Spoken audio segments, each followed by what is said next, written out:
England Three Lions, 58 tahun kesakitan, harapan dan keputusasaan.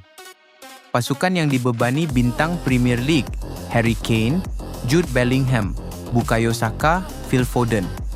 Mereka telah mencapai final, mereka telah pecahkan beberapa kutukan, tetapi kejuaraan dunia masih terlepas sejak 1966.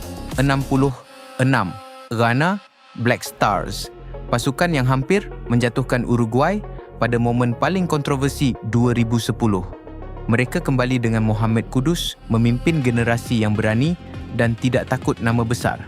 Ghana bermain dengan kegembiraan dan kemarahan, kombinasi berbahaya untuk mana-mana lawan. Pertengahan turnamen, England berhadapan dengan mimpi ngeri mereka sendiri. Kecepatan Kudus akan uji pertahanan England di Boston. Ini bukan sekadar soal taktik.